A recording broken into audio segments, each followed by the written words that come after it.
Hello student, मेरा नाम रवि पांचाल। आज हम पांचाल कोचिंग सेंटर से जो 10th क्लास का चैप्टर 3 है जल संसाधन, उसके बारे में बात करेंगे। यह भूगोल से लिया गया चैप्टर है।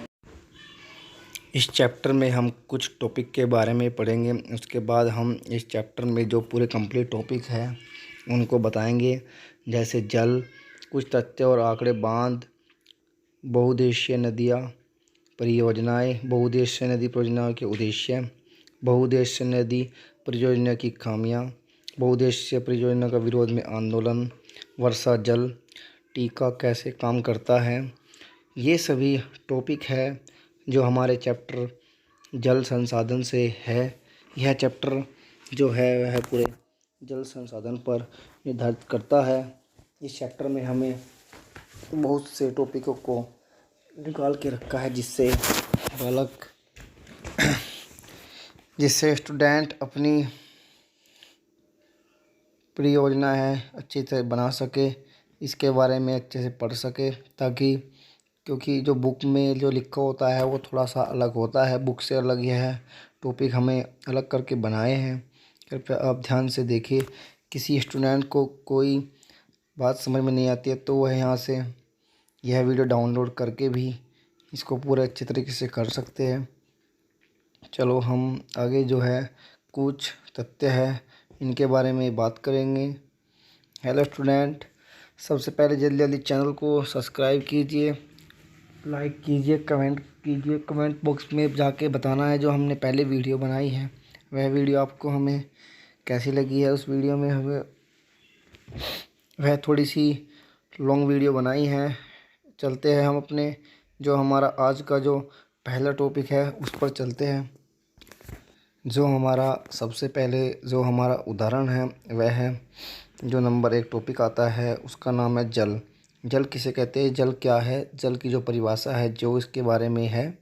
जल एक नवीकरण योग्य संसाधन है। पृथ्वी के 3/4 भाग जल से घिरा है, परंतु इसमें प्रयोग में लाने वाला योग्य लवणीय जल का अनुपात बहुत कम है। मतलब क्या है, जो हमारा जो जल है वह पृथ्वी का 3/4 भाग जल से घिरा हुआ है। मतलब कहने का मतलब है जो हमारी जितनी बड़ी हमारी पृथ्वी है ना, उसका 3/4, अब देखो पृथ्वी कितनी बड़ी है, उसका 3/4 भाग कितना होगा, वह क्या है, जो जल है उससे घिरा हुआ है।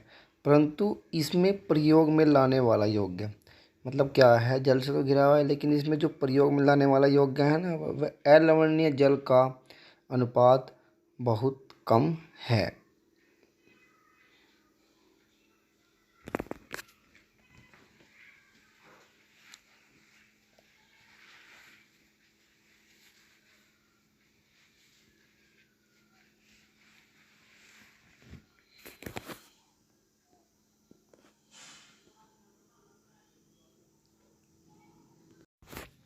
इसमें कुछ तथ्य और आंकड़े की हम बात करेंगे। इसमें क्या होता है, विश्व में जल के कुल आयतन का 96.5% भाग महासागरों में पाया जाता है।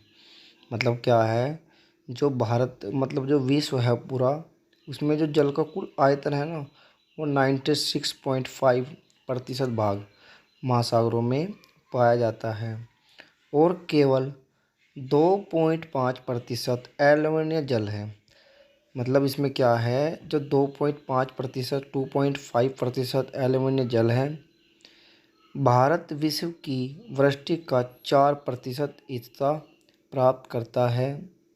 मतलब जो है विश्व कितना बड़ा है, उसमें क्या है, भारत का जो हिस्सा है वो कुल 4% है। और प्रति व्यक्ति प्रति वर्ष जल उपलब्धता के संदर्भ में विश्व का 133वां स्थान है। मतलब जो यह कुछ तथ्य आंकड़े थे, यह हमें बताते हैं कि जो जल का जो आयतन है वो 96.5% भाग है, जो वह बिल्कुल महासागरों में पाया जाता है। लेकिन अगर हम केवल 2.5% अलवणीय जल है, भारत विश्व की वृष्टि का 4% हिस्सा प्राप्त करता है और प्रति व्यक्ति प्रति वर्ष जल की जो संदर्भ है विश्व में, इसका 133वां स्थान है। हेलो स्टूडेंट, जल्दी जल्दी चैनल को सब्सक्राइब कीजिए, लाइक कीजिए, वीडियो को ये शेयर कीजिए, डाउनलोड कीजिए।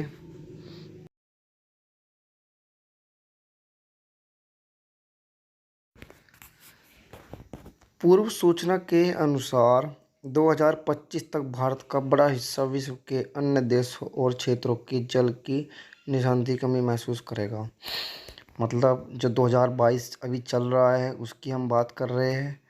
उसमें क्या है, जो इनका कहना है कि अगर पहली जो सूचना के अनुसार है, अब 2022 चल रहा है, आने वाले 2025 यानी कि आने वाले 3 सालों में भारत का बड़ा हिस्सा विश्व के अन्य देशों क्षेत्रों की तरह जल की निरंतर कमी महसूस करेगा।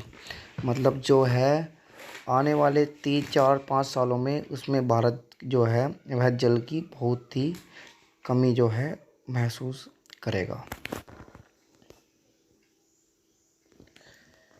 अब हम बात करते हैं जल दुर्लभता और जल संरक्षण एवं प्रबंधन की आवश्यकता। मतलब क्या है, जल दुर्लभता और जल संरक्षण एवं प्रबंधन की आवश्यकता क्यों पड़ती है। इसमें इस टॉपिक में बताया गया है कि जो जल की दुर्लभता उसके बढ़ती मांग के तुलना में उपलब्धता की कमी फलस्वरूप उत्पन्न होती है। जल दुर्लभता के कारण जो होते हैं वो अतिशोषण, अत्यधिक प्रयोग और समाज के विभिन्न वर्गों में जल का असमान वितरण होना, अधिक जनसंख्या। मतलब कहने का मतलब यह है जो जल दुर्लभता का कारण है, जो पानी है वो हमें चलता रहता है, वह पानी की हमें रोकथाम करनी चाहिए। जो अधिक जनसंख्या है भारत की,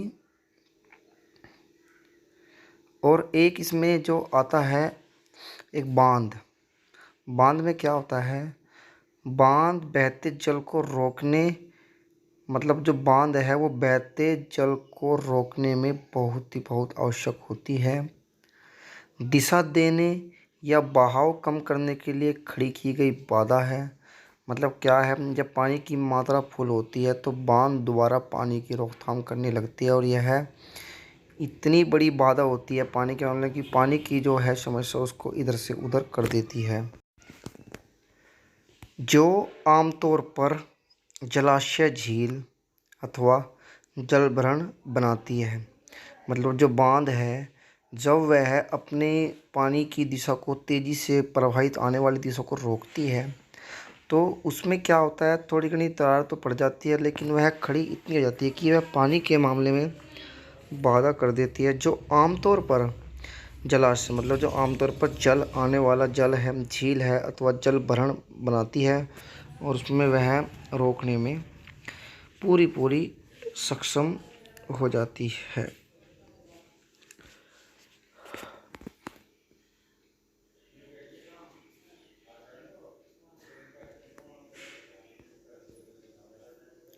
आगे चलते हैं, हम अगले टॉपिक पर चलते हैं। अगला टॉपिक क्या है, इसमें हम अभी बात करेंगे। हमने अभी बांध के बारे में बात की है इस टॉपिक में।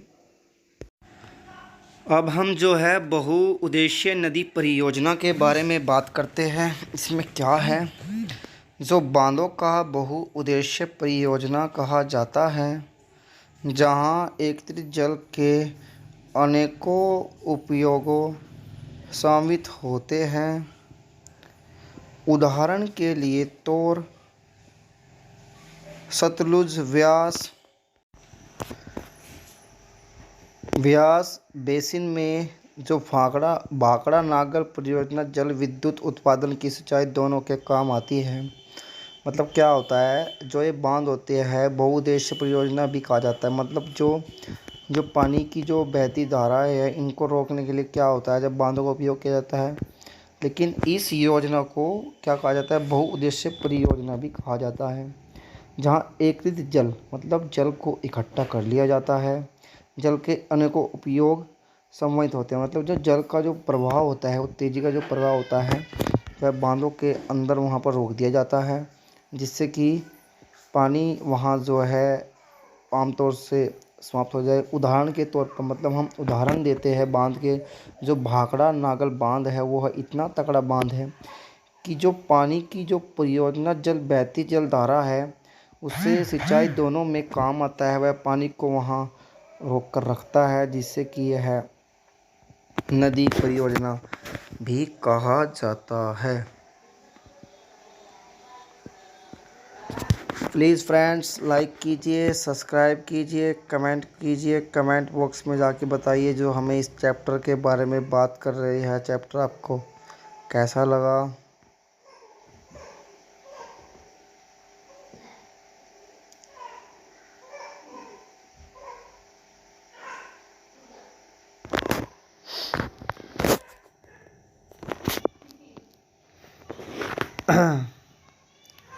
जी हाँ, हमने जो था वह बहुउद्देशीय नदी परियोजना के बारे में पढ़ लिया है। अभी हम उदाहरण भी दे चुके हैं। अभी हम अगले टॉपिक की ओर बढ़ने वाले हैं। जो हमारा अगला टॉपिक क्या होगा, लाइक कीजिए, सब्सक्राइब कीजिए, कमेंट कीजिए। कमेंट बॉक्स में बताइए आपको यह है हमारी जो वीडियो बनाई गई है कैसी लगी है। अब हम अगले टॉपिक की ओर बात करेंगे। जी हाँ, हमने अभी क्या बहुउद्देशीय परियोजना के बारे में पढ़ा था, लेकिन अब हम जो है इसके जो बहुउद्देशीय नदी परियोजना है इसके हम फ़ायदे के बारे में बात करेंगे। इसके क्या क्या फ़ायदे हैं, इससे हमें क्या क्या होता है। इसमें देखो क्या होता है, विद्युत उत्पादन मतलब पानी के निर्माण से क्या होता है, लाइट का जो होता है वह लाइट के उत्पादन में काम आती है। लाइट द्वारा ही सप्लाई होती है। सिंचाई क्या है, जब हम सिंचाई करते हैं तो हमें सिंचाई में भी पानी की आवश्यकता पड़ती है। बहुत जगह पर सिंचाई जो होती है वह आमतौर पर की जाती है और उसमें पानी की आवश्यकता बहुत पड़ती है ताकि हमारे जो पेड़ पौधे हैं उनसे उबर सके। घरेलू और औद्योगिक उपयोग के लिए जल पूर्ति मतलब जो घरेलू है, घर में काम करने जैसे रसोई में काम करने से पानी की आवश्यकता पड़ती है। औद्योगिक उपयोग के लिए भी जल पानी की ही आवश्यकता पड़ती है। बाढ़ नियंत्रण ये एक अलग टॉपिक है। इसमें क्या होता है, जब ज़्यादा वर्षा होने के कारण गांवों में पानी इकट्ठा होना या फिर किसी बांध का टूट जाना और उस पानी को गांव के अंदर या किसी खेतों में फैलना बाढ़ कहलाता है। बाढ़ जो है उसका नियंत्रण भी बांधों द्वारा ही किया जाता है। मनोरंजन का भी एक अलग ही वह आंतरिक नौचलन भी यह विद्युत मतलब जो है नदी परियोजना पर ही आधारित है। ये सारे फायदे बहुउद्देशीय नदी के द्वारा है। जी हाँ, हमने जो था बहुउद्देशीय नदी के फायदे के बारे में पढ़ा। इसमें 1 2 3 4 5 छः फायदों के बारे में बताया गया है। विद्युत उत्पादन, सिंचाई उत्पादन,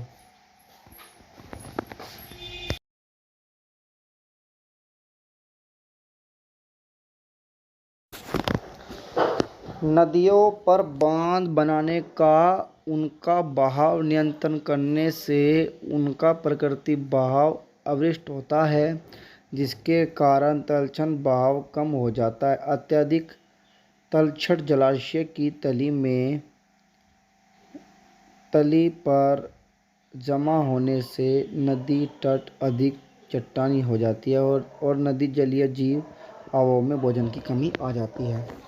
मतलब क्या होता है, जब हम नदियों पर बांध बनाते हैं तो उनका बहाव नियंत्रण करने के लिए प्राकृतिक बहाव अवरुद्ध होता है। मतलब जो बांध तो बन जाता है लेकिन जो पानी का बहाव है ऊपर से होकर निकल जाता है, जिसके कारण तलछट बहाव कम हो जाता है। मतलब क्या होता है, जो पानी की जो मात्रा होती है वो तेज़ होती है काफ़ी, लेकिन बांध लगाने से पानी को थोड़ा थोड़ा ऊपर से छिलक छिलक कर निकल जाना ही मतलब जिसके कारण तलछट यानी कि छिलक कर बहाव कम हो जाता है। उसका पानी की जो मात्रा थी वह कम हो जाती है और बहाव भी उसका कम हो जाता है। अत्यधिक तलछट जलाशय की तली पर जमा होने से नदी की तल अधिक चट्टानी हो जाती है। मतलब जैसे धीरे धीरे पानी का बहाव उसकी ओर आता है और वह मिट्टी को क्या करता है, इकट्ठा कर देता है और जिससे वह अधिक चट्टानी हो जाती है और नदी जलीय जीव आवासों में भोजन की कमी रहती है। भाई बाढ़ आने से क्या होता है, जब पानी ज़्यादा मात्रा फैल जाती है, इधर उधर पानी चला जाता है, नदियों में जो जलीय जीव है उनके लिए क्या होता है, आवासों में भोजन की कमी पड़ जाती है, क्योंकि वह कुछ भोजन अपना पानी से ही खाते हैं। जीव जंतु कीड़े मकोड़े को खाकर वे अपना पेट भरते हैं और वह अपनी स्थिति में धीरे धीरे अपने जो पानी फैलता है उसकी आवासों में, उनके अंदर जो है भोजन की कमी पड़ जाती है।